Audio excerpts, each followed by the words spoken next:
Lil Durk has become a household name in the rap game, transcending the label of Chicago driller straight out of the trenches to a fully blown megastar. And to get to this point, he had to hone his rap skills, bring melodic singing into his music, and soften his image for a mainstream audience. And as a result, in 2021, Lil Durk is much more pop star than block star, these days spending more time on Billboard than in his native hood. But you could say maybe Lil Durk's catchphrase should be cry now, laugh later, because when you consider what Durk had to go through to get to this point in his life, still alive and breathing, you'd probably shed a tear too. In fact, over the years, Lil Durk has been through so much hardship and taken so many devastating losses that many people are convinced that he is cursed. In fact, Lil Durk told DJ Vlad all the way back in 2014 that he had already lost around 20 to 30 friends to violence. 20 friends? I think like 20. Not 20 people you knew, 20 actual friends. Yeah, like 20, 30 people. Since this interview, people on Reddit have even tried to compile lists naming every single person who Durk has lost over the years. And by 2017, when Durk was being interviewed on The Breakfast Club, he said that at this point he had lost so many people that it was becoming routine to him. Are you numb to the death at this point? Because you see it happen all the time in Chicago. So when it happens now, when you're on, it got the same effect. You know what I'm saying? Mm-hmm. But it'd be like, it happen every day so much, you'd be like, damn, all right. You'll get called every day, like, what's name is that?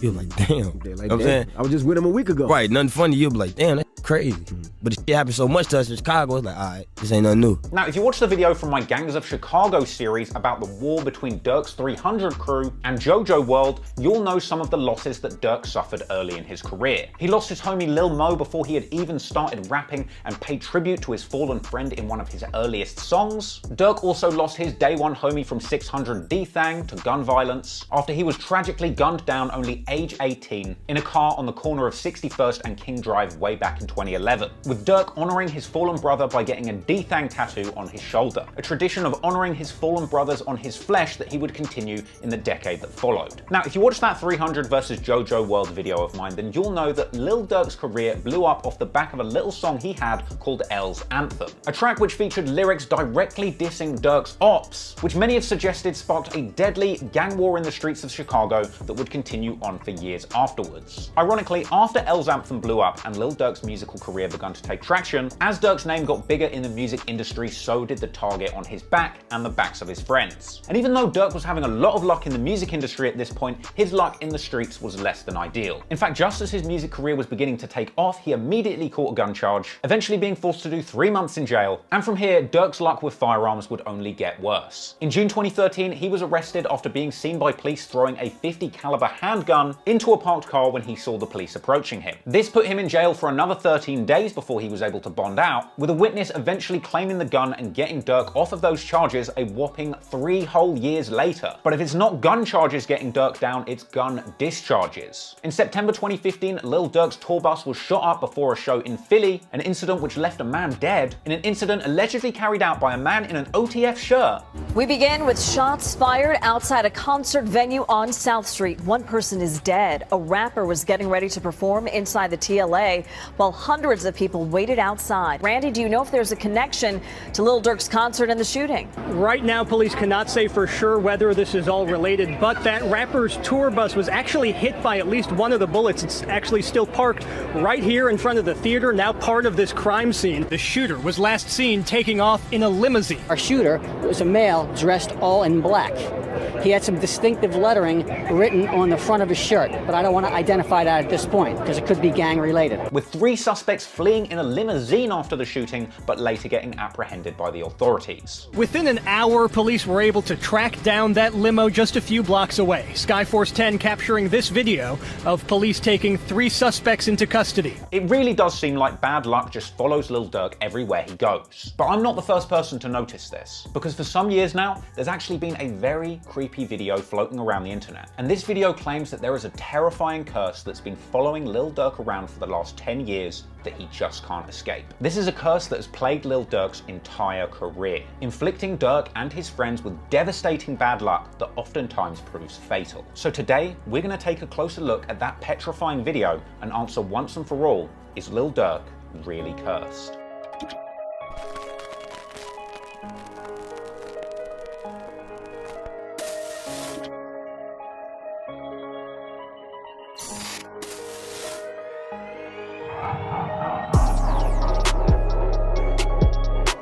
This video has been going around the internet for quite some time, and it shows various clips of Lil Durk and his friends in music videos, creepily pausing and telling the story of every single person close to Durk who ended up suffering a tragic fate. The first person supposedly affected by the curse on Lil Durk is J Money, or J Munna. J Money was a close friend of Lil Durk's affiliated with his OTF record label. He was unfortunately gunned down, seemingly as part of a long-running feud with a rival gang. In fact, you might already know a bit of background about this incident if you watched my earlier video on the war between O Block and Tuckerville.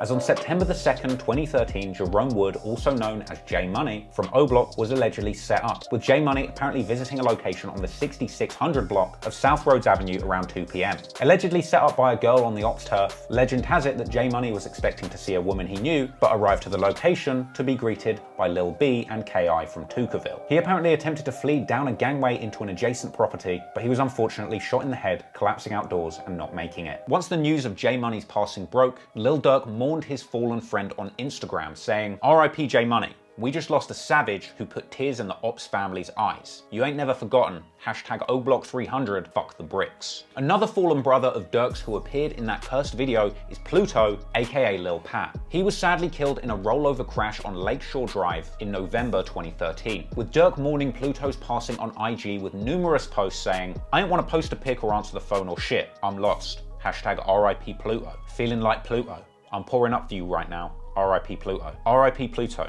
I'm sick as fuck. I seen how that car was crashed. I wish I took you out of town with me. You was the turn up of the party. Real one for life." Durk would go on to later honor his friend in flesh with a Pluto tattoo on the right side of his stomach, as well as another tattoo saying RIP Pat on his left knuckles. Durk later revealed in the song What Your Life Like that the city had somehow labeled Pluto's car crash as gang related. A dirty move which essentially meant that the city of Chicago wouldn't have to contribute to Pluto's funeral costs, which would normally be the case in a car crash death sustained on the city of Chicago's roads. And Durk broke down this snaky move by the city of Chicago in more detail in an interview with Sway. My homie Pluto died. You know what I'm saying? He got into a car crash and died.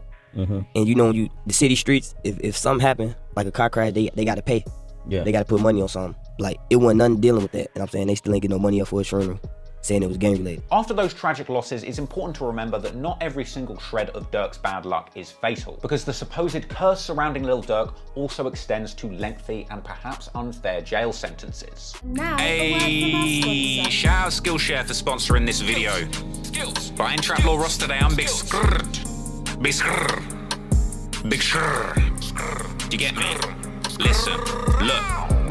Man, I don't party, I'm on Skillshare in the club. They're the kings of learning on the net, show Skillshare some love. To explore new skills and passions, I took every class there was. Yeah, you know where you can learn some stuff, Skillshare's the one. Courses by the thousands, so you know they go hard. Where creative people gain new skills and learn them real fast. Their community is wavy, join so you can be the judge. If you're lacking in skills, Skillshare helps you top them up. Life is uncertain, you don't know what's coming next. You might change careers, so better keep your skills all fresh. Sometimes they ask me, how can I become a YouTube G? I say, don't ask me, ask Marcus Brown Lee. I took his course on Skillshare cause I know that he's the GOAT. He shows you how to plan and shoot a fire video, how to edit your vid, upload it and make your channel grow. And you don't need equipment like a pro, just shoot it on your phone. So use Skillshare at home or use it in the club. It's the best way to learn with no ads popping up. Don't stop learning. Always be preparing. Telling the truth about these skills, that's what I'm really sharing. The first 1,000 people who go click that link will get a free trial of Skillshare premium membership. And after that it's $10 a month, that's a big tick. Trap Law pop up with that link in that description, wish you would click. Gang.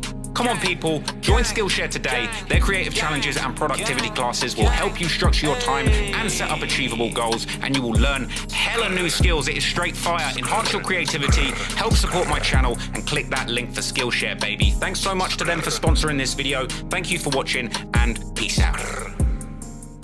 Another face that pops up in that cursed video is D Rose. D Rose is a name who you might be familiar with if you've listened to Chief Keef's music, because D Rose seems to be a pretty well-known and respected tough guy on the streets of Chicago. And despite having his name linked to numerous cases, including at one point being linked to the killing of Lil Jojo, apparently falsely for the record, when D Rose's name came up in a new case, the Chicago PD were looking to put him away for good. Because eventually D Rose and his friends were accused of pulling up on a group of younger boys at 6100 block of South Vernon, opening a passenger door and firing a handgun at the group, hitting a 14-year-old boy named Venzel Richardson in the head, leaving him deceased. D Rose was eventually convicted of this murder, being handed a hefty 40-year sentence at the young age of 17. In fact, King Von even claimed in the song What It's Like to have actually been in the cell with D Rose when he was handed that 40-year sentence. After that sentence was handed down, Durk tweeted out saying that they're slamming all of the young bulls that he grew up with big sentences and he wants to see him free. But if D Rose's case is one of bad luck and perhaps maybe a little bit of foul play from the Chicago PD, depending on who you're talking to, this next person on the list saw their luck change from incredibly good to devastatingly bad within the blink of an eye. And that person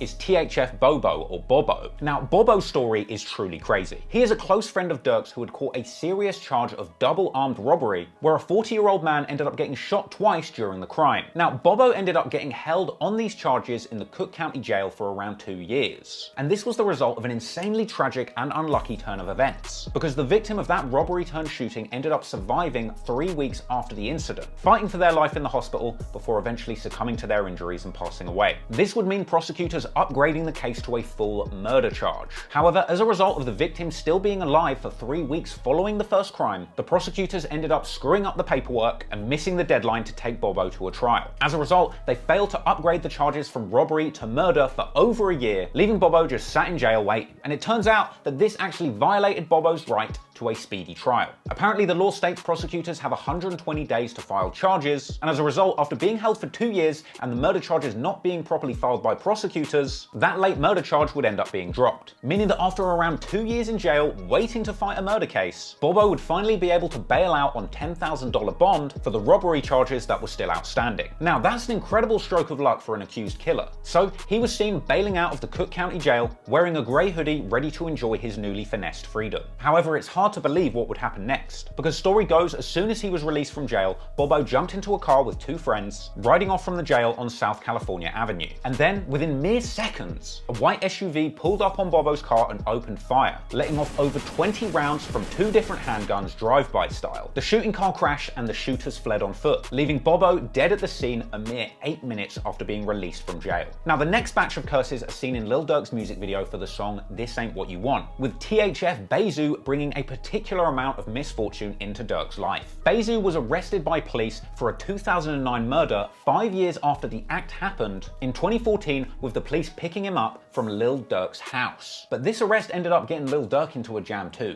because while they were there to take Bezu into custody, the cops spotted 2 handguns on a table next to Durk. And when Durk was asked by the cops why he had these guns, he replied with probably one of the most gangster lines ever. He said, "I got those pipes because Nigel's always be trying to take my bands." Well, unfortunately, these pipes would be taken away by the authorities along with Durk himself. He was actually bagged on a probation violation because he is not allowed to have guns at his property after being caught with that 40 cal pistol that we mentioned at the start of the video. Anywho, with Durk in trouble for the pipes, Bezu would be facing a much bigger rap for this 2009 murder. This was a wild case where 5 years before he was arrested, Bezu had allegedly approached a 21-year-old man named Dominic Barnes on 4700 block of Forestville Avenue, allegedly asking what set he was before immediately opening fire and killing him, with this brazen attack even going down in front of as many as 5 witnesses. After the double arrest, Durk had posted Bezu on his Instagram saying free him and that they're both going to come out from underneath this drama. And well, eventually they did, because Bezu managed to beat these charges and ended up a free man, and Durk would eventually get both his charges and his probation dropped. Another person who Durk associated with from that cursed video is a man named 5 Star. He'd been pushing dope outside of Chicago, selling a substance called fentanyl to drug addicts in Iowa. Now, this is a synthetic opioid that's apparently around 1/5 the strength of real fentanyl, but still 10 times the strength of regular heroin. 5 Star had apparently sold this substance to somebody as H, with that person going back to their apartment and giving that substance to 2 of their friends. Those 2 people who were given the substance overdosed on it in a car outside of the property, but were fortunately met by emergency responders who were able to save their lives with Narcan. However, after the emergency responders left, the man inside the apartment continued taking the substance and was found dead 18 hours later. And 5 Star ultimately ended up getting a hefty 20-year sentence for selling these dangerous substances. Now, the next person we're going to discuss isn't actually a friend of Durk's, but one of the most strange people that's even associated with the supposed curse on Durk is a 17-year-old fan named Maxwell Gaddo. Now, he ran into Durk in July 2014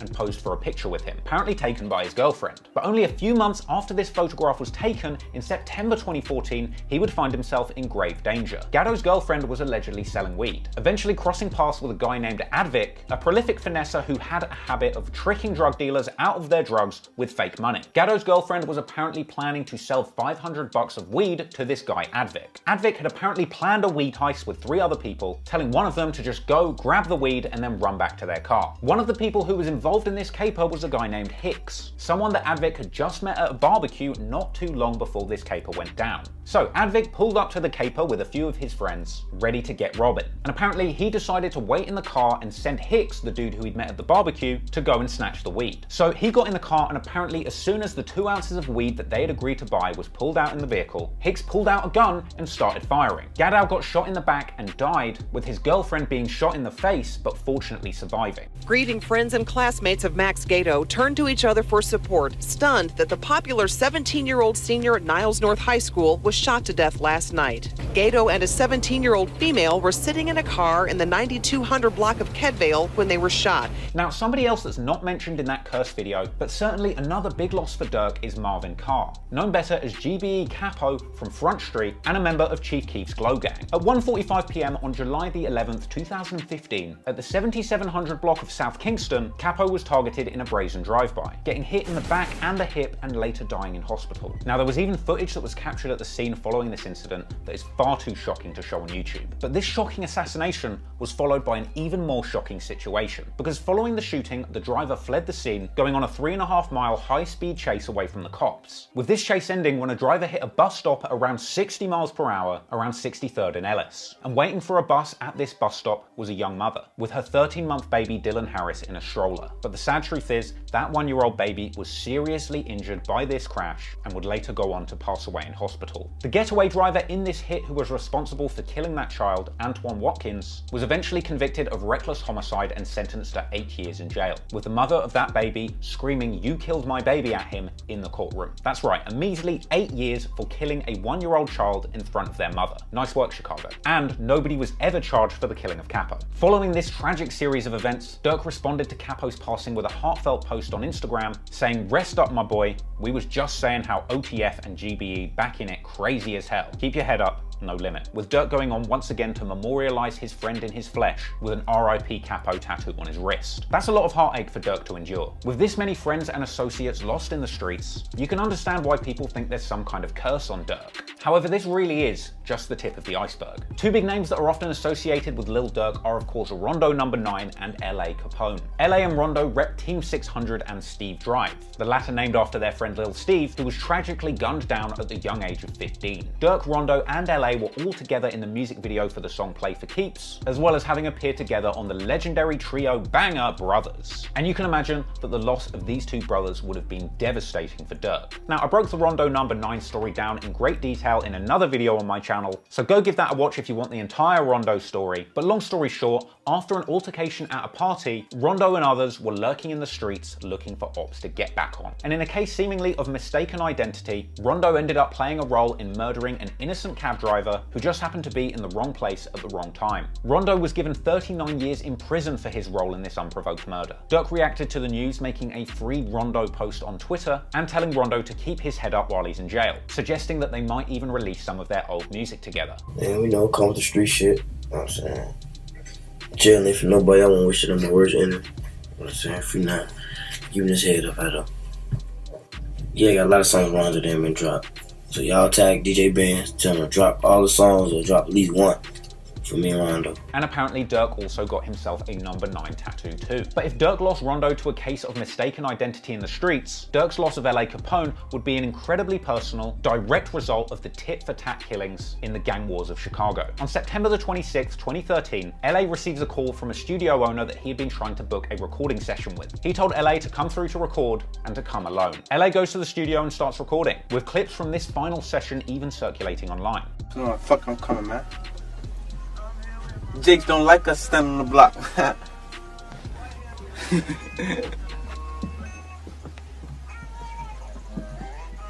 What that is though? Just record. Yeah, though. Just record. This gonna be a hit song, man. You recording this shit? Now, once LA is finished with this session, he leaves the studio through the back door, and it's there that he is ambushed in an alleyway by multiple people and shot multiple times. Initially surviving, being treated by paramedics and being alert and talking whilst he was going to the hospital, but unfortunately LA would later succumb to his injuries and pass away at the young age of 17. And 1 year after this, 3 people pled guilty to the murder of LA Capone, with the main shooter being handed a whopping 45 years. In what was apparently a planned hit, the direct result of somebody giving them LA's location whilst he was at that studio. Durk initially tweeted "Get well, little bro" when he heard that LA was in the hospital, later tweeting "RIP Lil Bro" when the tragic news came through. And once again, Durk honored his friend on his flesh, getting an LA tattoo on his left arm. Now, you might be thinking that there's one big name that we've overlooked so far, and that's because this is probably the most devastating loss that has had the biggest impact on Durk and his career. I'm talking about his cousin, Nuski. Now, Nuski was in the background of the This Ain't What You Want video with Lil Durk, and apparently at the filming of this music video, there were many members in attendance from a whole variety of different Chicago street crews. 300, 600, OTF, Mubu, Dro City, Dog Pound, Lamron, Face World, and apparently more, all had different affiliates hanging out on that video set, no problems. But apparently after the dust settled, it emerged that beef had sparked off between members of these crews, possibly the result of someone having stolen some jewelry, which kicked off a bitter beef. Now, there's a long history of the many intertwined beefs that Durk and Nuski have been associated with over the years. That's not what this video is about, but let's just say in the years that followed Nuski appearing in that video alongside Lil Durk, he would attract numerous enemies who would wish harm on him. And one of those people was a guy named Mubu Crump. He'd been involved in numerous altercations with Durk and Nuski's OTF crew, including a big fight between the Mubu and OTF crews at a TI in-store in September 2014, where both Durk and Mubu Crump were present. And over the years, there's been numerous escalations of this beef, including OTF affiliate Lil Varney being shot and paralyzed, with Mubu Crump mocking this situation on social media in some pretty disrespectful scenes. Hey Varney, you better do this, bro. I'm supposed to put you in that thing, you gotta learn how to use it, bro. You gonna beat him up from fell. Because if you get out, we put you back in, kid. Alright.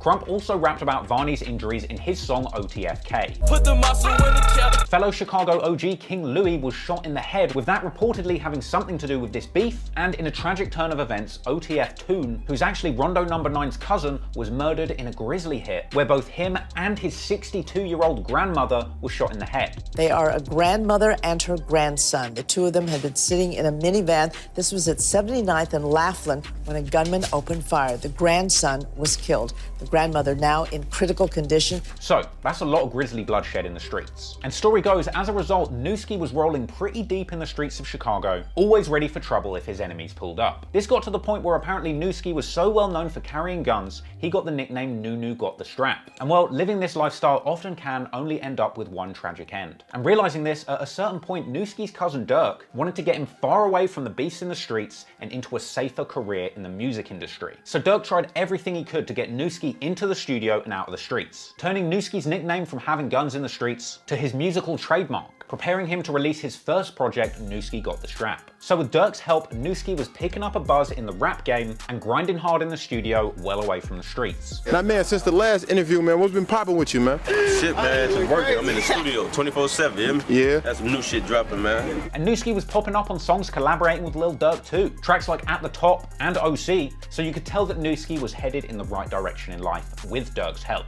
In fact, even when he was interviewed in this Zach TV interview on his block, Nuski said himself that he was trying to focus on the music and get out of the streets at this point in his life. They got these streets, man. Much shit rough out here, you hear me? You get caught lacking, it's all bad for your ass, you know? But all this fame and his affiliations with Durk made Nuski a big target. Around this time, apparently Durk was dissing a lot of the ops from 051, Young Money, and Mubu, who OTF was still at war with. One particular instance of big disrespect from Lil Durk came after the Lil Mark incident. Lil Mark from 051 had actually dissed Durk's OTF crew on his track No Competition and ended up getting gunned down at a bus stop only a few days after. Once Lil Mark had been killed, Durk piled on the disrespect, even making a social media post purporting to be at the bus stop where Lil Mark was gunned down. Bus stop, man. Hey, this bus stop right here, though. This is a real famous place. You hear me? This is a real famous place, big. Now, while this disrespect was going on, Mubu Crump spent some time in jail. And while he's there, a couple of things happened. His close friend Kurt Mack from Dro City was killed as part of the ongoing war in the streets. Kurt Mack was actually the uncle of 051 Melly, a serious and feared gangster from 051 who became close friends with Mubu Crump whilst they were both in jail. Together, Crump and Melly joined forces to wage a serious vendetta against Durk and his crew. Crump, Melly, and anyone around Mubu or 051 were desperate to kill Durk but couldn't get to him. So apparently, they would settle for anyone even remotely close to Durk. I tell you what, Mubu Crump was truly bloodthirsty. I mean, he had been seen in numerous social media posts, rolling around the city with big guns looking for ops. A lot of fake shit going on. This ain't fake though. That motherfucker ain't fake, man. In fact, in the days leading up to the incident in question, Nuski was seen beefing heavily with his opposition online. This included a tense back and forth with FBG Duck from Tukaville, with Nuski calling Duck a goofy, and Duck calling him just another clown joining the circus. Nuski went on to suggest that he knows Duck's location because of the women that he hangs around, an ominous end to a tense exchange, but it was Nuski's back and forth with Mubu Crump that was even more alarming. Crump said that he wouldn't shoot Nuski because he's a civilian, to which Nuski replied, "Crump is gonna die soon, just watch," ending the exchange by saying, "Stop the talking, I'm gonna show you." This would be an unfortunate exchange that would come back to haunt Nuski, because a little while after these tweets, on the 31st of May, 2014, around 3:19 p.m, Nuski would get caught by his enemies in the streets with grave consequences. Nuski had been out buying shoes on 87th Street, where he was seemingly spotted and trailed by 3 enemies. He parked at the Chatham Village Square Mall at College Grove and 87th Street, and sat in the parking lot texting someone on his phone whilst waiting for his girl to come out the store. And while he was sat there, 2 out of the 3 people that had been following him hopped out of the car, walked up, and shot Nuski before fleeing the scene. At this point, Nuski was still alive. In fact, he crashed his car into the Be Fresh clothing store trying to escape the shooters. So after being shot and crashing his car into the store, Nuski was still breathing with a faint pulse. At this point, a bystander even tries to give medical attention to the still alive Nuski, but is stopped by a police officer responding on the scene. The cops say that this is a crime scene and that they're not allowed to touch Nuski, despite him still being alive. So Nuski is left there for 15 minutes, bleeding out from serious gunshot wounds with no medical assistance. At which point he unfortunately passes away in front of shocked onlookers. Now, if you ask me, I would say that's pure evil from the Chicago PD, and they are just as responsible as the shooters for Nuski's death. And so, as a direct result of both the beef in the streets and the incredibly dirty tactics of the Chicago PD, Nuski is left dead at the young age of 24. But to make this even more heartbreaking, it would turn out that this killing happened only 2 days after Lil Durk had secured Nuski a record deal. Signing his deal like 2 days before he got killed. Yeah. Following his cousin's shocking passing, Durk posted a heartfelt tribute on his Instagram, saying, "Words can't even explain. Nuski, just like you told me, we got a win." He also tweeted out Nuski gang and thanked his friends and family for getting in touch with words of support at this horrible time. And of course, Durk later got a Nuski tattoo on his knuckles, honoring his fallen cousin in flesh. But unfortunately, as is the way in these Chicago street beefs, after Nuski passed away, the ops were dissing him heavily, suggesting that his fate was the direct result of his tweets and that he shouldn't have been in these streets. That's how Nuski got killed, bro. Voicing his opinions on street shit. And Nuski was a ball player, y'all. That's what Lil Reese said when he died. Mubu Crump very heartlessly pointed out the irony of Nuski threatening to kill him just before the shooting took place. Look, you wanna know why I say Nuski name all the time? Cause Nuski told me he was gonna kill me, bro. So then it was funny to me when he got clapped. To me, that statement sounds incredibly suspicious. And also, for balance and fairness, I also just want to point out that the guy that Mubu Crump is arguing with in this video would go on to reveal that Mubu Crump actually got knocked out at that brawl at the TI in-store. I remember the dog pound beat the shit out your ass, knocked you the fuck out for you dumb like this and shit. When he hit your ass, he was like this. He knocked me out. Like, come on, fool. You know what happened, fool. You know what happened at T.I. Hold on, nigga. You know what happened. So let's keep it. You know what happened when T.I. was trying to promote his clothes at the shop. Anywho, apparently unable to stop disrespecting the fallen, Crump later found himself at the very scene of Nuski's passing, mocking the tragedy, I assume with the sole purpose of hurting Lil Durk. Them left Nuski. They left his ass right here. You feel me? They left his ass up here on folks and them tweaking. Buying some shoes. Y'all see real niggas be up here though. Nigga play with me up here on folks in this building when bitch on the news. I look like Nuski. Crump even went as far as to say that he was with the person who did it, but they didn't want to be on camera. I'm with the nigga that did. He don't want to be on camera though. Hit his ass up right here on Pat. Yeah, and they say I'm the police. Anywho, even as late as 2020, we've seen the likes of 6ix9ine disrespecting Nuski's name with the sole purpose of upsetting Lil Durk. With 6 going to Chicago to pretend to pay his respects to Durk's fallen cousin, in the wrong location by the way, just to promote his album. Horrible stuff, but if there's one thing that's clear, it's that Mubu Crump clearly didn't have the security budget of 6ix9ine. Because on May the 24th, 2018, Mubu Crump is photographed outside of a party along with 051 Melly. This picture accidentally gave away their location, giving the ops the drop on them. And soon after this photo was taken, both Crump and Melly were the targets of a drive-by shooting. Both were hit and Crump died at the scene, in a chaotic incident that was even captured on camera but is far too grisly to show you on YouTube. Mubu Crump's shocking demise likely came as good news to Lil Durk, which is probably why on Back in Blood, Durk famously says he was dissing on my cousin, now his ass all in that wood, huh? Now this might seem extreme, but let's not forget that Crump's disrespect for Lil Durk's fallen brothers went far beyond his cousin Nuski, as another devastating loss for Lil Durk was OTF Chino. OTF Chino was Lil Durk's manager, and ironically not long before the incident in question, Chino along with Durk had checked in with the Chicago anti-violence organization Rock Your Drop. In fact, Durk even said that he had spoken to Chino a mere 10 minutes before the shocking incident took place. 10 minutes? 10. You were just on the phone with him and then he gets killed 10 minutes later? Yeah, because he was in the house laying down, because I was on FaceTime with him. He was in the house laying down. And he called, like, his girl called 10 minutes later. Apparently, after getting off the phone with Durk, Chino stepped out to get some food from the Stony Sub restaurant at 8440 Stony Island Ave, parking outside the restaurant just before 2 a.m. At this point, according to the police, a man approached the car, opening fire, hitting Chino several times, including one to the head. Chino was driven to the hospital, where he was unfortunately pronounced dead. And while the police found no suspects, the internet detectives on our Chiracology are pretty adamant that 051 Melly at least had something to do with this. Bear in mind, before he died, our old pal Mubu Crump had also been to this restaurant where this went down on IG Live just to disrespect Lil Durk. Watch y'all. I just ordered my food. Y'all got that order for Nuski? Chino burger.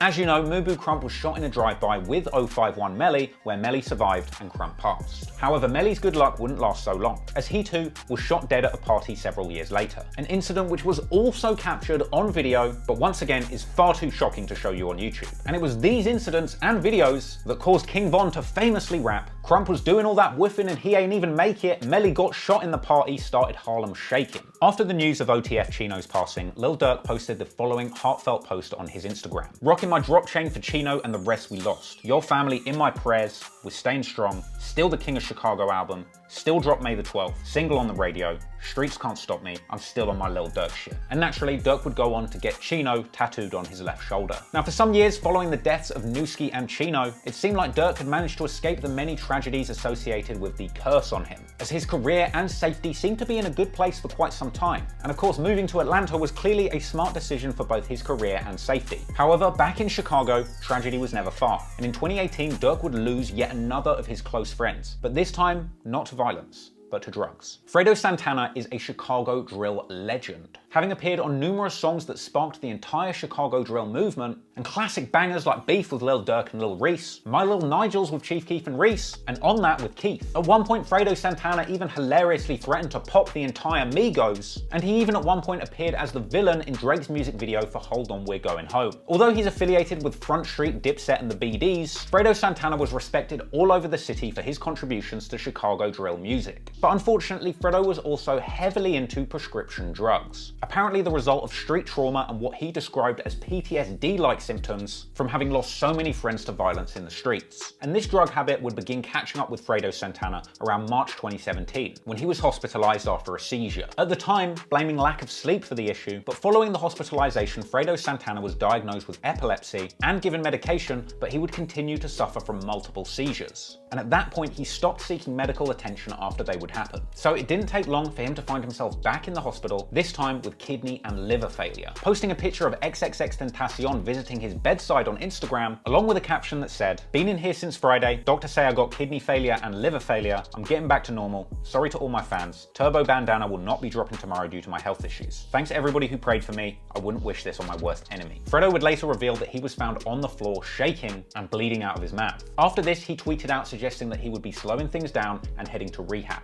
But sadly, only 3 months after this incident, Fredo Santana would pass away in his own home at the young age of 27. Following this heartbreaking news, Lil Durk took to Twitter, saying he'd lost a lot of friends over the years, but this one really shook him. Durk would later speak on Fredo's passing with DJ Vlad, saying that his death had the entire city of Chicago mourning. Like, that fucked the whole city up. I just saying, like, all the love he was getting. You know, it's hard to imagine that after so much loss, the universe could keep taking from Lil Durk. And while we've now taken a look at every single person that was named in that Curse of Lil Durk video, there's still one big name who isn't in that video. Someone who was very close to Durk, who he lost incredibly recently. I'm of course talking about that final, devastating loss that Durk suffered, King Von. When Lil Durk brought King Von onto the Breakfast Club with him, perhaps it didn't seem that significant at the time, but looking back at that interview with hindsight now is chilling. To me, the most unforgettable moment is where King Von tells Charlemagne about the murder case that he beat, seemingly only making a half-hearted effort to even deny committing the murder. What's the story? What's your story?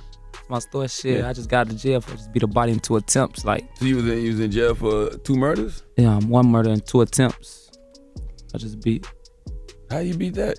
What you mean? I mean, you didn't do it clearly. But I mean, like how? I mean, you love to throw young black men in jail. Like jury, like you know, like you know, jury. Yeah, look, you know. You gonna beat it. You gonna beat it if you didn't do it. That's all. Von essentially beat this case on a technicality. This was due to his co-defendant accidentally spilling the beans and placing himself at the scene, then telling the feds that he was going to snitch on Von before changing his mind and taking all the charges at the last minute. This left Von free to go, and I actually did an entire video breaking down all the details of Von's murder case if you want to go and watch that and learn more. But beyond Von's brazen attitude to crimes that he'd committed in the past, elsewhere in that interview we also got an insightful tidbit from Lil Durk too, where Durk told Charlemagne that he would constantly be on the phone with Von in jail for the 3.5 years that he was waiting for his trial, with Durk essentially saying that he only knew Von from the streets, and that while Von was facing those charges, they never discussed Von being a rapper. What made you want to sign King Von? Cause he got a whole story behind him. But know what I'm saying, he just real. Know what I'm saying, his music. I've been with him his whole journey in jail. And I ain't gonna lie, like he ain't never say nothing about rapping. Durk was definitely a real one for helping his day one brother beat his charges and then help him into the rap game once he got out. And in the months that followed this interview, it seemed like with Durk's help, King Von was going straight to the top. Von was racking up millions of views with his Crazy Story series and other bangers, but eventually Bad Vibes would come and knock in for the OTF crew in Atlanta. Because in February 2019, both Von and Durk got into an altercation that was captured on a security camera where they allegedly robbed and shot a man that they already knew. They say around 5 in the morning on February 5th, Lil Durk, whose real name is Dirk Derek Banks, and his co-defendant Devontae Bennett were seen on camera involved in shooting Alexander Witherspoon, a person police say they knew. As a result of this incident and the pending case around it, childhood friends Lil Durk and King Von were legally prohibited from communicating or being around each other. Isn't you and Durk your probation or whatever is such that you're not supposed to be associating with other people who are part of the case? So is it like a thing where you're not supposed to be around each other? Yeah, so yeah, me and Durk, we only see each other like at court, if we got court or some shit. Now, a lot of people said a lot of strange things around this time. In fact, there was even one chilling YouTube video that was made before King Von passed that suggested Durk was going to sacrifice King Von to get out of this case. Now, for the record, that's obviously cap, but it's definitely creepy when you consider what went down not long after this. Because on the 6th of November 2020, King Von is shot dead outside of an Atlanta nightclub following a hand-to-hand altercation with Savannah rapper Quando Rondo. A fistfight apparently stemming from a budding beef between King Von and Quando's label boss, NBA Youngboy. Anywho, the shooting of King Von was captured in its entirety on that nightclub surveillance camera too, quickly circulating all over the hip-hop community, and for many people becoming front-page news. And if you think about it, the fact that King Von's demise was captured on camera is pretty terrifying, because at this point you can now say that Mubu Crump, 051 Melly, and King Von all had their tragic final moments captured on on camera. And considering how much disrespect for the dead seems to arise in these gang-related feuds, you can imagine just how much all of this violence being captured on camera can amplify the devastation for both the deceased party's friends and families, as well as the disrespect that one's enemies are going to pile on using that footage too. After his passing, Lil Durk honored King Von's memory to the fullest, posting a picture of Von on Instagram with the caption, "My twin gone, love you baby bro.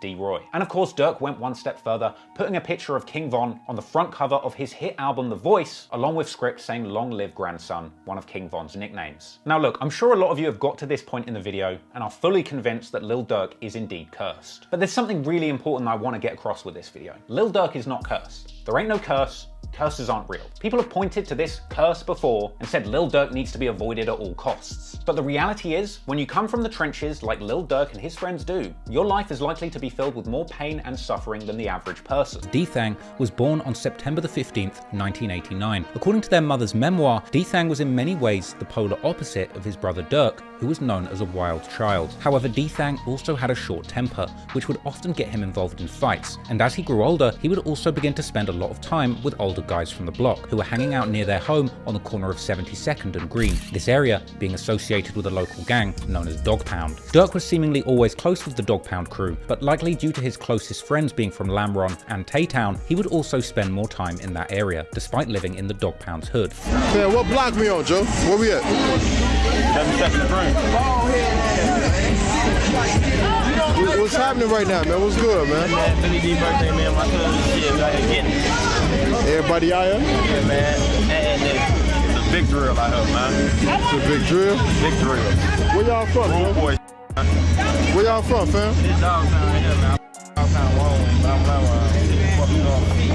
Dthang wasn't the only one in Durk's family tree who was claiming Dog Pound, as his late cousin and OTF artist Nuski, who was seemingly very close with Durk and Dthang throughout his childhood, would also claim this set, while also being closely affiliated with another set called Face World 079. Even the music video for Durk's first nationwide hit, This Ain't What You Want, was filmed in the Dog Pound's hood, as can be seen from the street sign of Green Street at the beginning of the video. Growing up, Dthang would have two best friends, Chino and SB, who were both from the eastern side of the south side, with at least Chino allegedly being part of the THF 46 gang set located in the so-called low end. After graduating from high school, Dthang would move to Iowa together with Chino and SB for work, but while being there, Durk would begin to send them songs that he was making, such as the track Lamron Wasted, which would begin to garner attention in Chicago, as SB would later explain during a DJU interview. He would be the one to tell Durk to move away from simply freestyling his lyrics and shouting out all his friends and affiliated sets to actually making more meaningful lyrics that people from all over could relate to. After high school, me, Dthang, and Chino had moved to Iowa. You know what I'm saying? We was out there hustling with the, you know, the work, whatever, you know, just hustling weed. Same time, you know, I'm always not only stay in the streets, but I'm a corporate too, so I get a gig, you know what I'm saying, a little supervisor job at a plant, you know what I'm saying, so I'm hustling and working, you know what I'm saying, doing both. So we out there around, you know, just chilling. We went to Iowa, you know, go out there hustling and then working. So I never forget, Durk would start sending us songs. You know what I'm saying? Him and his homie Isaac, they were sending us records. I'm like, damn, this is really dope. I'm like, damn, you really got this. You know what I'm saying? He wasn't even Lil Durk, he was Tay still. You know what I'm saying? So he finally shot a video with Reggie, Status TV. That's his cousin. You know what I'm saying? Reggie. And the video was wasted. It's probably still on YouTube. You know what I'm saying? So it's wasted. So that started going up. Like, you know what I'm saying? It started doing good. Like, not even really doing YouTube videos like that yet. Right. So bro put it and it just started going up. And you know, so he want to do music for real. He want to do this seriously. So we moved back. You know, we was going back and forth, still hustling, you know, getting money to fund this. We moved back and really started doing this, taking this serious. And then before you know it, like over just progressing, he kept recording records. I used to be on this like, you know, he used to always want to shout his guys out, shout everybody from the hood, the lamb, you know. Now he's always telling like, blood, the world don't know these. It's cool to shout these out, but you gotta start making real music, start having real songs. Like, I'm tired of every song hearing about your guys. And after Durk's career would begin to truly flourish between 2011 and 2012, Durk would get Dthang, Chino, and SB and invite them all to join his musical venture, and the four would start the OTF label, something that was actually documented in a noisy documentary that covered the come-up of these young music moguls. Unfortunately, almost since the start, OTF would experience some major setbacks. In May 2014, only a few days after signing his deal with the label, Durk's cousin Nuski, aka Nunu, real name MacArthur Swindle, would be gunned down in Chicago, and as was the custom at the time, DJ Academics would soon report on Nuski's death in his highly sarcastic style as part of his War in Chirac YouTube series. It's your boy DJ Academics. Restart the first 48 clock, start pressing up RIP t-shirts, because I gotta ask, is there heaven for a Chirac savage? It is with great sadness, great shock, great disbelief that I have to announce that OTF Nunu has been caught lacking at the mall and is now deceased. Now, ladies and gentlemen, please be warned, the following story is very graphic in detail and the involved is at maximum levels. Following Nuski's passing, some of his friends would begin to call themselves Nuski Gang or Nuski World in his honor. Many of these friends seemingly residing particularly in the Face World 079 hood. Nuski's killer has never been caught, but online drill detectives have commonly held one man in particular responsible, this being 051 Melly, one of the most infamous people in drill music history. While practically being from different sides of the South Side, Durk being from Lamron and Melly being from 051 Young Money, Durk had ultimately gotten involved in a serious beef with Melly's set through Lamron's affiliated sets, such as 600, who were in a deadly beef with 051 at the time. There'd also been some people killed in the dispute between Lamron and 051 even before Nuski's passing, with a Lamron member called OJ allegedly having been involved in the murder of an 051 member called Fathead, together with 600 members in 2012, while 051 on the other hand had allegedly killed Durk's good friend and a member of Lamron called Lil Rob in 2013. Melly's friend and 051's top rapper, Lil Mark, would also directly diss Lamron and Dthang in his March 2014 remix of Durk's song Competition, titled No Competition, rapping how he was smoking Tasky Pack, whom Dthang was named after,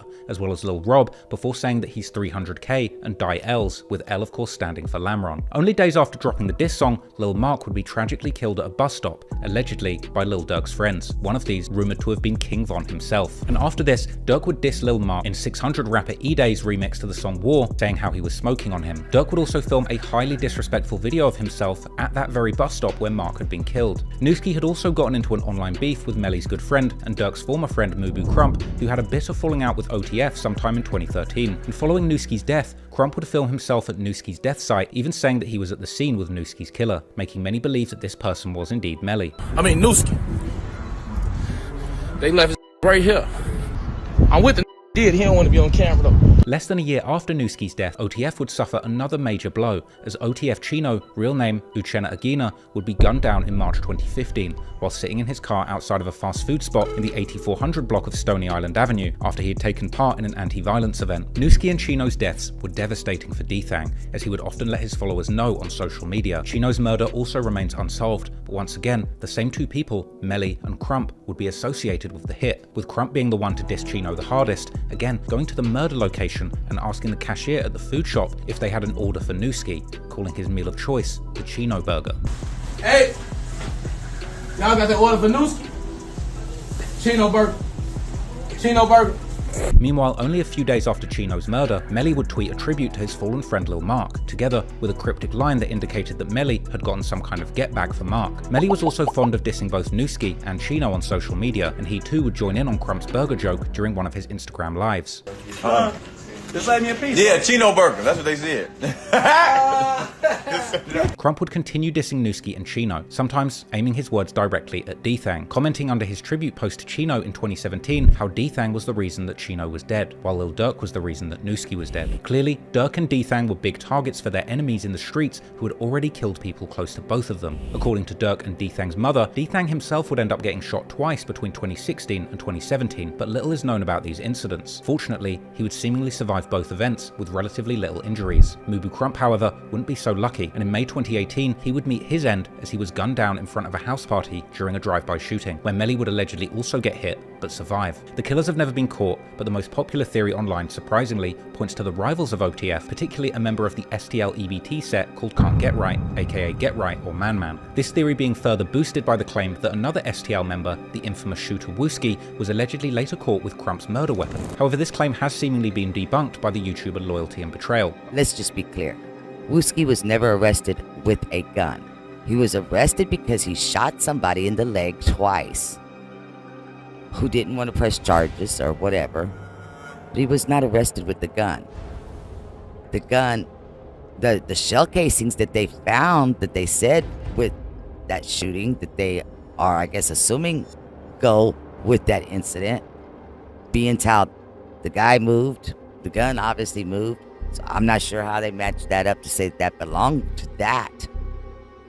But it matched the gun that was found 10 days later after Wooski was arrested.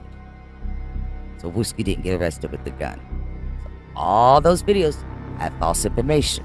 But after Durk's recent arrest for the murder for hire plot, some Reddit detectives have raised a question whether Crump's murder could have also been organised by Durk, with one Redditor pointing particularly to Durk's December 2020 song called Red Man, where Durk first speaks about his pain after the death of Nuski before rapping a now jaw-dropping line where he seems to predict ending up in federal prison in 10 years' time. Durk then mentions how people are asking him what he'll do about someone whose name is bleeped out, but what sounds like he could be mentioning Crump, to which Durk simply responds by saying the other person is already dead. However, these lyrics are vague at best and hardly evidence of anything other than Durk's impressive ability to foresee his future in federal custody. Unfortunately, only a few months after the death of Mubu Crump, Durk would experience yet another loss that would hit very close to home, as his cousin Darnell Banks, better known as OTF Baby D, was killed in a shooting in the far south side of Chicago in October 2018. But this wasn't the whole story, as Baby D was not alone at the time of the shooting, but allegedly with Dthang, whose age at the time matches that of one of the victims reported by local news, as well as another 32-year-old man. The trio would reportedly get ambushed in a McDonald's parking lot shortly before 3 a.m, all of them sustaining multiple gunshot wounds, but thankfully Dthang would end up surviving once again, together with the 32-year-old man. In her memoir, Dthang and Durk's mother would confirm him being one of the victims of the shooting, writing how this had been one of the most serious out of all of the shootings that Dthang had survived, and how Baby D's death would leave him heartbroken. Baby D's murder would go unsolved, but Melly's name would once again begin to ring in online speculations, as photos would begin to circulate of one of Baby D's cousin wearing a Long Live Baby D shirt with a large F Melly text boldly printed on the front, together with a picture of him. Durk would also seemingly begin to diss Melly often in his songs following Baby D's death, like saying how there is one special op that they haven't killed yet in his July 2019 song Like That, or even specifically addressing the person who killed his cousin in his August 2019 song Die Slow, this likely being a reference to either Nuski or Baby D, while seemingly giving an order to his guys to make sure that he dies slowly. Shockingly, exactly 1 month after the release of this song, 051 Melly would be killed on the south side of Chicago while attending a house party at the 6100 block of St. Lawrence Avenue, this being in the hood of the Jaro City and Taekwondo World sets. But despite the peculiar timing, Durk would seemingly have nothing to do with Melly's death, as his killer would allegedly turn out to be someone with a personal vendetta against Melly, a Taekwondo World member called 007 Nate, real name Nathaniel Hicks, whose house Melly had allegedly shot up leading up to the killing. However, the evidence against Nate would ultimately not meet the burden of proof beyond reasonable doubt, and despite the facts that he was apparently identified as the shooter by multiple witnesses, and seen entering the house with a gun and then fleeing the house after the shooting, and being eventually caught a few days later with the murder weapon still on him, it didn't stick. Now, if that's not a sign that you can get away with murder in Chicago, I really don't know what is. But anyway, despite having nothing to do with Melly's death, Durk would seemingly keep dissing Melly in his songs, like rapping a bar asking how someone can get killed while partying in his December 2020 song Refugee, and rapping in his intro song for the January 2021 album The Voice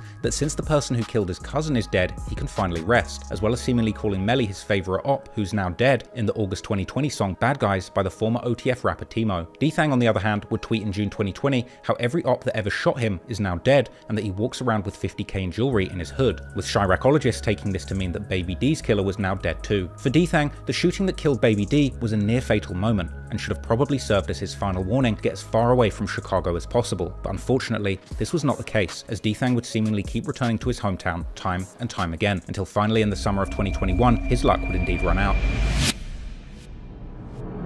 It was only 2 days after Durk hit another career high, releasing his #1 collaboration album with Lil Baby, Voice of the Heroes, during the early morning hours of the 6th of June, when Dthang was out partying in the city of Harvey, which is in the far south side of the greater Chicago area. He was reportedly attending a strip club called Club O, located in the middle of the city's industrial district. According to the Chicago Sun-Times, who would seemingly confuse Dthang to be a rap artist like his brother, they would explain that the shooting that killed Dthang involved multiple guns, and even a police officer who was nearby when the shooting started, an officer who would actually get hit in their thigh during the chaos. Unfortunately, Dthang would be shot in the head and he was pronounced dead at the scene. Another OTF member called Trail had seemingly been at the club with Dthang, and he too would get shot during the altercation, but would survive. later posting a thank you message to the people who had been concerned about him, as well as paying tribute to Dthang and saying that he put his life on the line for him. Soon following Dthang's death, there would be another deadly shooting only an 8-minute drive away from the club, which the police would consider to be a possible retaliation, the victim in this shooting being a 39-year-old named Seneca Price. But there has since seemingly been no updates about this get-back theory.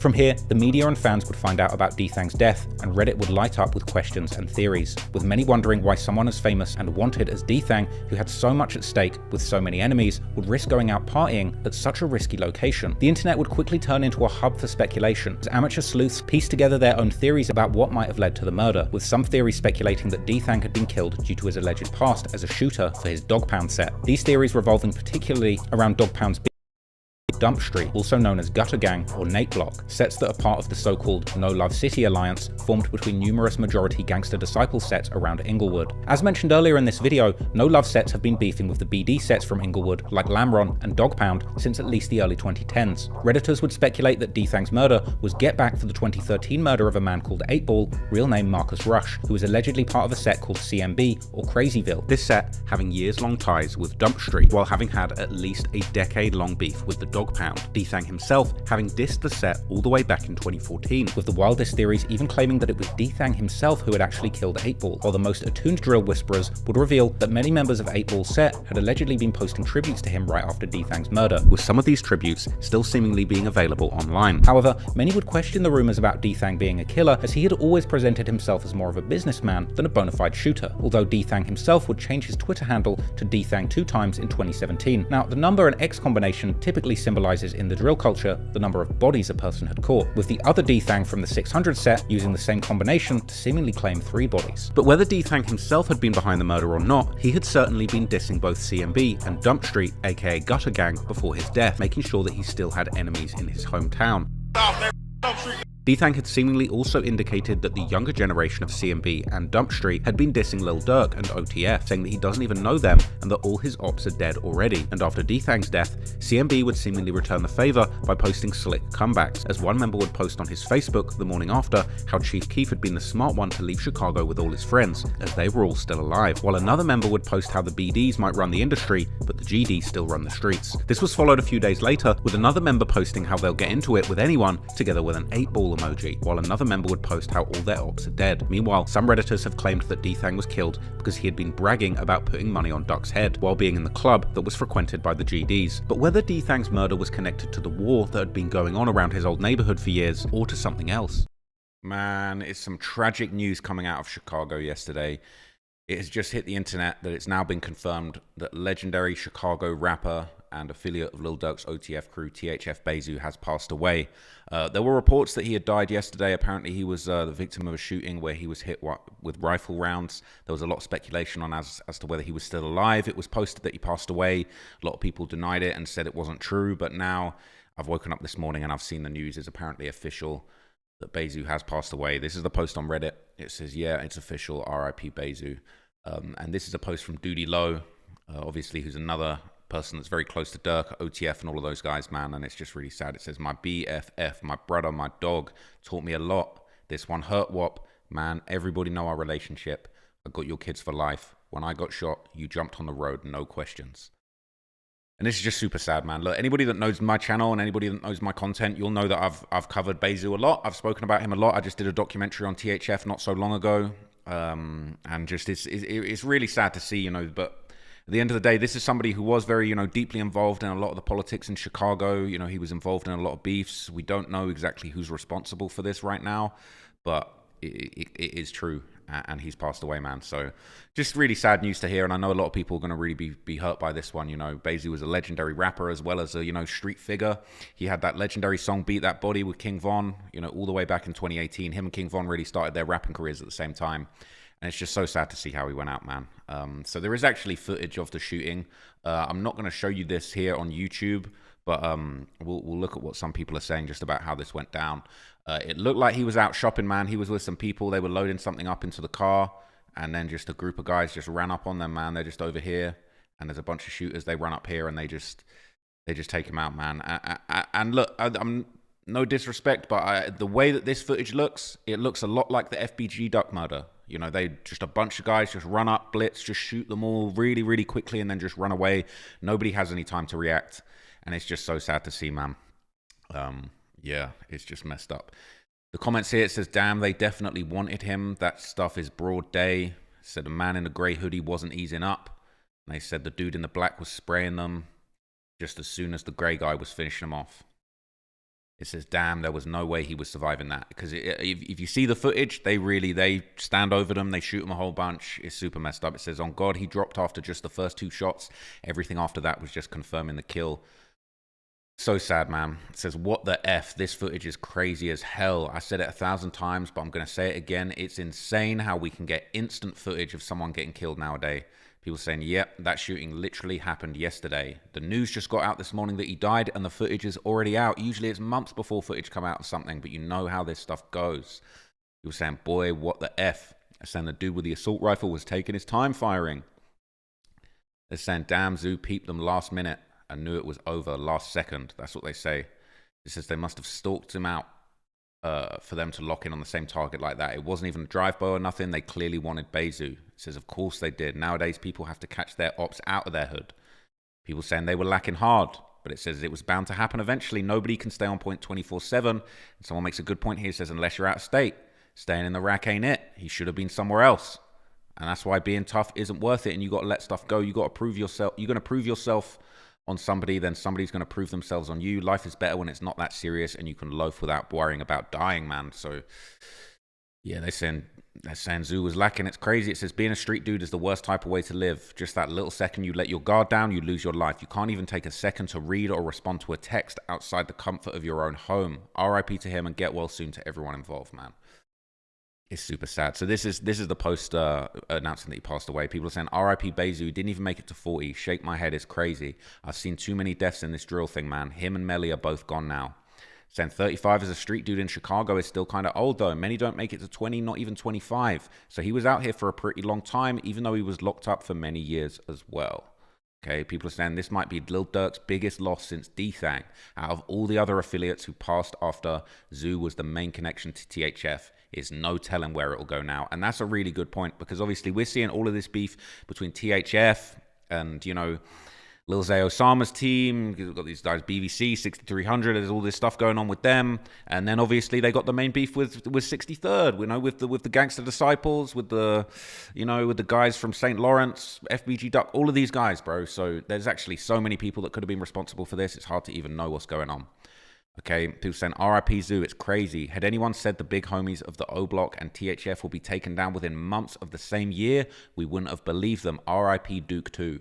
As far as whoever did it, even if they're playing wait and see for now, we all know damn well with these sets, you don't take a face like Zoo and not eventually brag about it and let it be known that it was their work. It will be known sooner or later. Stuff is about to get real ugly.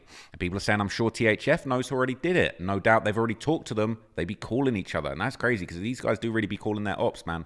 There's that legendary FaceTime or IG Live where you see Bezu on the phone with 051 Melly, who, if you don't know, is one of the most deadly people from the other side. And that's what I'm saying. There's so many different crews that would have wanted to have something to do with this. Could have been 051, you know, it could have been STL, could have been BVC, could have been a whole other situation. Who knows? Could have been internal beef, because now we're hearing about Lil Durk having beef with all these guys inside the set. It's going to be I don't know, it won't be a mystery for long, but right now there's so many people that could have done this. People saying, damn, a real big dog. I thought he survived the rack when he moved to ATL. Durk got them dudes was straight back to their old... Durk got caught and them dudes went straight back to their old ways. People saying that's because the money and connection slowed up. Durk had them around all type of motion when he was out. People saying Domo, Monaduke, and Zoo this year. This is sickening. I can't imagine Lil Durk's mental health right now in that cell. RIP. Okay. Saying, I got your kids for life. Crazy and sad thing with how things usually go with these Chicago street dudes. Doody Low has a high chance of getting killed from gun violence or being in jail for a long time in the future as well. I remember Muwop saying something very similar when King Von died.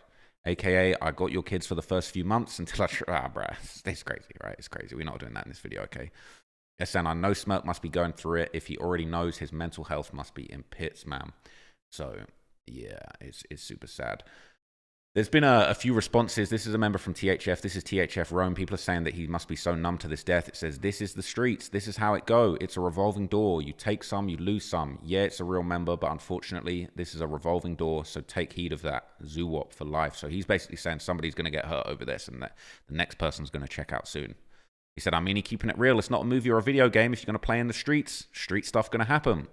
Says Zoo is a real face. Stuff is going to go up about him. Shit, crazy, man. I wish dudes could see there's more to life than in these streets, okay? It says seeing everything and doing everything in the streets from a young age can definitely break somebody, man.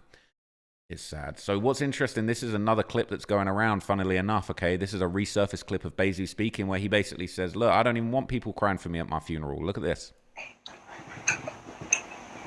Yeah, they say like 33, folks. I'm down for the trenches, man. They know this. He said, I'm dying for the trenches. They know it already, man. So he knew what was up. That's how it go. Live by the gun, die by the gun. For sure. I know that already.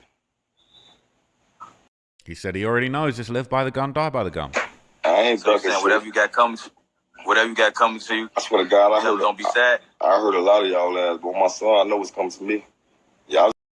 He said, I know what's coming to me. I know what comes with this, man. He's not scared. You gotta get there. Didn't you just say stop incriminating yourself? I ain't got to hear shit, bitch. I ain't saying no names. I heard a lot of you bitch ass niggas. You know that. They know that. He said, I hurt a lot of you guys. So they know that. So he knows he's... You see the video I did about THF, man. He's connected to 3 murders, okay? So he's saying, I did a lot of stuff to you guys. We know what he did. And, you know, this is what comes with it. It's very unfortunate. But he was really deep in this gang war, man. You know, there's no two ways about it. I don't know about that. Tell him prove it. Tell him prove it. I know what's coming. Live by the gun, die by the gun. Tell him don't be so. Tell him don't feel sorry for you. I swear to God, I'm slick at the grease. Huh? Huh? Say what? What you say? What you say, my boy? I said, tell him so. Don't be sad for you, right? You lived your life. You did what you did. You gotta accept it. I don't want no motherfucker crying for me, bro. Don't cry at my funeral. So a motherfucker paint your dreads red, something. Don't cry. On God, get wild. I need 20 for 1, yeah? So he said, look, I don't want anyone crying for me at my funeral. I want them to go wild. I need 20 for 1. So he's saying if he dies, they're going to kill 20 people over him. And he said, don't even cry at my funeral, man. It's crazy. But the power of the tongue is mighty, man. You know, I don't want to say he spoke this to existence, because really he was born into this, man. He was born into this life. You know, he really didn't have a choice. And that's what's so unfortunate about it. People are saying, here we go with all the Bezu and Melly lives. People are going to be posting these all day. Watching dudes get sentimental over killers talking about killing should be a psychological study. That's what they're saying, man. Yeah, it's crazy, man. It's crazy. So apparently Tay600 actually found out about the news while he was live on stream. So let's see what he Damn. Damn, what the fuck, fool?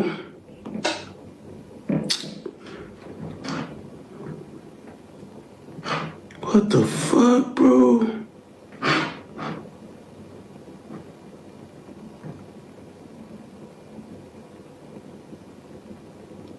Whoa.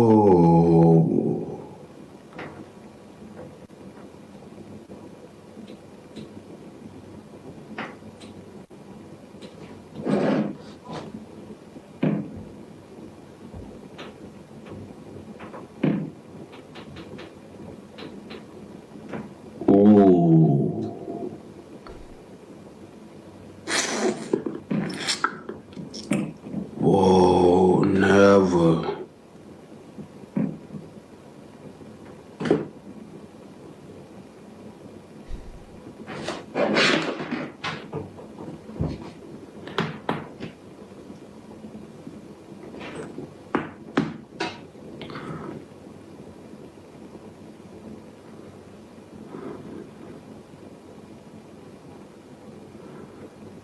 What the fuck, bro?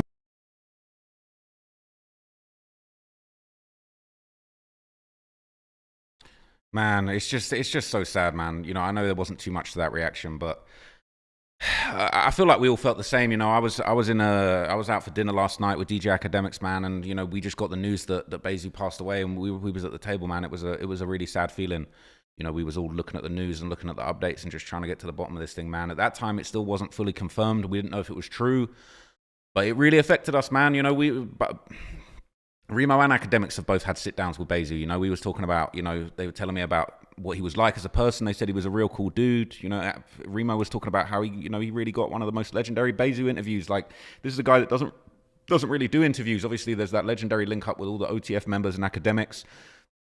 Bezu did his thing on No Jumper. That's a legendary interview, man. And, you know, all the people that have crossed paths with him just said that he was a very cool, humble dude. And he even had good things to say about me, man. You know, he was somebody that, you know, unlike some other people, he kind of appreciated what these documentaries were all about. You know, he appreciated the attention and, you know, the notoriety that I was giving him and his friends. And he touched on it in his No Jumper interview. And he said that he said that he was cool. He kind of rocked with what I'm doing. And, you know, I really appreciate that. He was always somebody that I looked at as like, he a real street guy that's got a real history, but he understands the game. He understands the media. He understands this social media, you know, this space when it comes to being a music, being an artist, promoting yourself. And he really had a lot of good looks as far as pushing his career forward and people putting him on and people respecting him. And I always thought he was a dope rapper, man. But like, Beat That Body was hard. He got a couple hard songs in his catalog, you know, and it's just really sad to see this. But, you know, clearly it's not surprising. Even he knew, you know, even he said that this is how he's going to go out. So rest in peace to Bezu, man. It's a really sad story. It's definitely not the type of thing that, you know, I'm happy about hearing. And yeah, it sounds like there's going to be a whole lot going on after this. So I just really hope that, you know, at some point, man, the violence can simmer down. But right now, even Bezu said it himself, man. He said damn near 20 people are going to die if they get him. So we're going to see what happens, man. I'll keep you guys updated. I've got another video coming. I've got a whole breakdown of the Central C thing. So like, stay tuned for that, all right? But I really wanted to just touch on this because I'm putting that together. I'm going to do like a whole breakdown and edit that together with my editor right now. So I'll be back with some more content later, man. But yeah, man, sad news. Rest in peace to Bezu, man. I'll catch you guys in the next video.